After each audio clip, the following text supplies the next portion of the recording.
오늘은 필립 피셔가 말하는 투자 대상 기업을 찾는 15가지 포인트 중 12번째 포인트에 대해서 말씀드리겠습니다.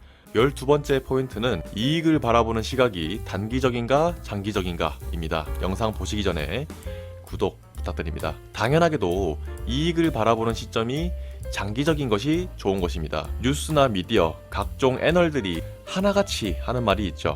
테슬라는 분명 장기적으로 봤을 때는 좋은 기업입니다. 하지만 단기적으로는 블라블라블라. 어느 누가 봐도 테슬라는 장기적 우상향을 할 수 있는 기업입니다. 그런 사업과 그런 시스템, 그런 기술력, 그런 팬심이 있습니다. 시대의 큰 흐름을 만들어내고 앞으로 변화하게 될 세상을 만들어내고 있고 그것에 대비를 하고 있죠. 우선 지구의 기후변화에 대해서 세상이 어떻게 변할 것인지 빠르게 인지를 했고 미래의 지속 가능한 에너지로의 빠른 전환이라는 사명을 가지고 있는 테슬라는 가장 먼저 한 것이 자동차를 전기 자동차로 전환을 하는 것입니다. 모두가 비웃었죠. 젊은 남자가 갑자기 나와서 나는 5년 이내에 대중적으로 만들겠다고 그렇게 일론 머스크가 말을 하니까 많이들 비웃었습니다. 일론 머스크가 말했던 전기차를 대중화로 만들겠다는 말은 이 세상을 바꾸겠다는 말과 같은 의미였기 때문에 많은 사람들이 무시하고 조롱을 했죠. 아무도 그 시절에는 전기차의 성공을 예상하지 못했고 일론 머스크는 각종 비난과 조롱 속에서 장기적인 시점에서는 전기차의 시대가 올 수밖에 없다고 생각을 했고 끝까지 테슬라를 이끌었고 지금은 전기차의 대중화의 초입으로 일론 머스크는 이끌었습니다. 또 지금의 내연차 오너들에게 설문을 해서 다음 차는 어떤 차로 바꿀 것인지 설문한 게 있는데 그 중에 80%는 다음 차는 전기차로 전환을 할 거라고 설문을 했다고 합니다. 그렇게 가속도가 붙으면 전기차로의 변화는 지금보다 훨씬 더 빠르게 변화할 것입니다. 또 지금의 레거시 자동차들처럼 모두 외주를 맡기는 것이 아니라 테슬라는 대부분의 부품, 소프트웨어, 의자, 배터리까지 모두 수직 계열화로 본인이 직접 만들고 있습니다. 장기적으로 봤을 때 본인이 스스로 만드는 것이 대량 생산했을 때 비싸다는 인식이 있는 전기차를 싸게 좋은 차를 만들 수 있다고 생각을 했기 때문입니다.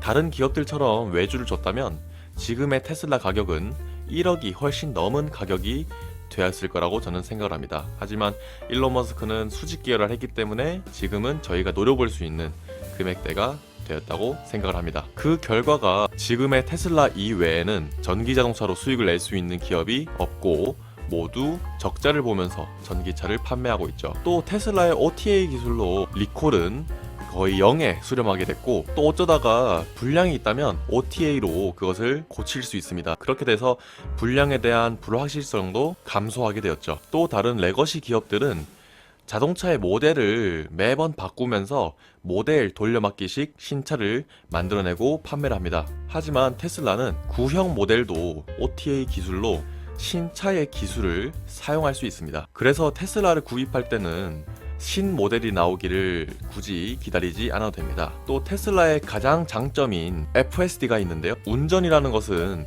생명이 달린 문제고 사소한 문제에도 큰 문제로 번질 수 있기 때문에 에너지의 소모가 굉장히 큰 노동입니다. 테슬라는 인류를 그런 노동에서 벗어날 수 있게 만들고 훨씬 더 안전한 FSD를 현재 거의 완성 단계에 있습니다. 우리가 매일 아침 출근할 때 지하철을 타든 버스를 타든 한 달에 15만원 정도가 날아갑니다. 하지만 지옥철, 지옥버스를 타야 되고 혹여나 지하철, 버스를 놓치게 되면 시간도 같이 날리게 됩니다. 대중교통을 타도 스트레스가 이만저만이 아니고 돈도 상당히 많이 깨지게 됩니다. 그런데 테슬라는 월 10만원의 구독료를 주면 자동차가 알아서 회사까지 출퇴근 시켜줍니다. 그것도 굉장히 안전하게 말입니다. 또 장기적으로 이 구독료는 점점 비싸질 것이고 사용자는 점점 더 늘어날 것입니다. 왜냐하면 한번 써보면 이것을 더 이상 쓰지 않기가 힘들기 때문입니다. 여러분들이 넷플릭스나 이런 걸 보고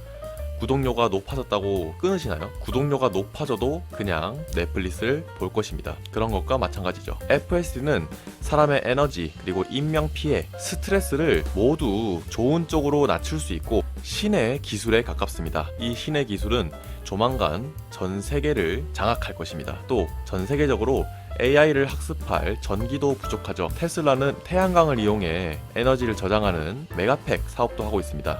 이 사업도 성공적으로 운영이 돼 현재 매출액이 점점 늘고 있죠. 미래에는 에너지 사업이 테슬라의 자동차 사업을 넘을 거라는 분석도 나오고 있는데요. 그만큼 테슬라가 하고 있는 사업들은 어마어마하게 큰 사업들입니다. 또 모든 일에 사람이 대처할 수 있는 AI 로봇인 옵티머스, 이 옵티머스도 굉장히 성공적으로 개발되고 있죠. 대부분 제조업에서 가장 많이 지출되는 것이 인건비입니다. 이 옵티머스를 사용하게 되면 장기적인 관점에서 인건비를 많이 줄여 영업이익이 많이 늘어날 것입니다.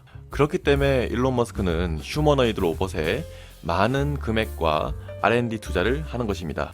미래의 대명사는 테슬라입니다. 테슬라만큼 미래의 경쟁력이 있는 기업들은 저는 본 적이 없습니다. 하지만 대중들이나 언론들, 애널들은 지금의 PER과 지금의 EPS를 보며 테슬라에 투자하고 있는 투자자들을 조롱합니다. 하지만 제가 봤을 때는 테슬라의 진짜 가치를 못 알아보고 웃고만 있는 그 사람들이 더욱 안쓰럽게 보입니다. 지금의 테슬라의 비전은 허황된 꿈이 아닙니다. 현재 우리 실제 세상에 테슬라가 돌아다니고 있고 옵티머스는 성공적으로 개발 중이죠. 에너지도 그렇고 AI도 그렇고 업계 최고 수준의 실적과 기술력을 가지고 있습니다. 필립 피셔가 말하는 15가지 투자 대상 찾는 포인트 중 12번째 포인트인 이익을 바라보는 시점이 단기적인가 장기적인가에 대해서는 일론 머스크는 굉장히 장기적인 미래의 모습을 보고 사업을 만들고 있고 그 비전 또한 다른 기업에 비해서 매우 압도적으로